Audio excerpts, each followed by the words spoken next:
So in tying these tapes together, these tape slings together, it's actually quite a simple knot. It represents our granny knot.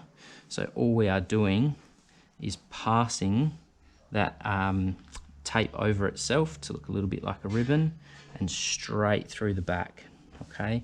So if I took that a little bit further, I'd be able to tie that into a figure of 8, but it's just the simplest version of that knot in that I'm crossing, going to the back of the loop that I've made and passing straight through. Now I've deliberately tied that knot there loosely and with a good amount of tail coming out the other end of that, because what we're going to do is now rethread this tape knot but in a reverse direction.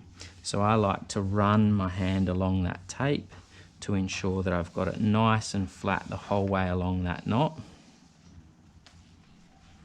And then I'm going to go to where my working end has come out that knot, and I'm going to start to feed this tape back through in reverse. Follow it. So I'm just giving myself enough tail here, but I'm following that around the back where it's come from. Continue to follow it until it passes out the other end, ensuring that you're always going under or through both of those strands, not just one. Once we've tied that, being a flat line of tape or sling, this knot should sit relatively flat and over the top of itself, okay?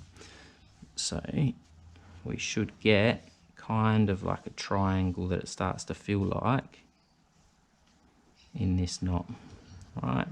I've got my 2 non-stitch sides together, ensuring that all the way around it sits nice and flatly, okay? Really important that you do tension these knots off. I like to pull opposing strands and same strands to ensure that it's all nice and tight.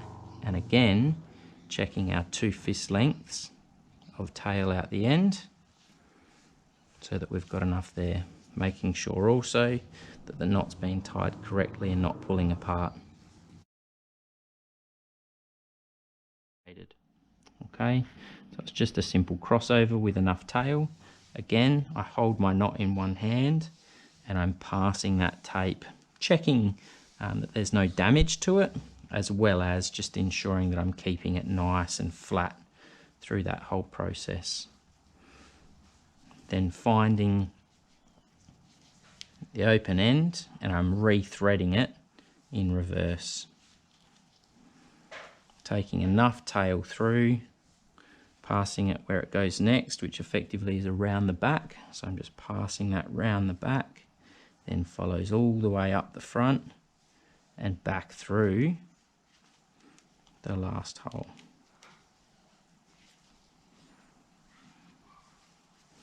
Ensuring that in this setting it comes out in the opposite direction.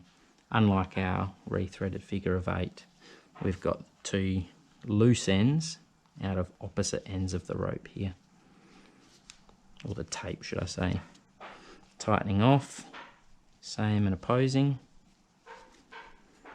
and then just doing a double check to see that that all sits relatively flat. I've got no twists inside of that knot, that everything's passed through where that needs to pass through. And there's our tape knot.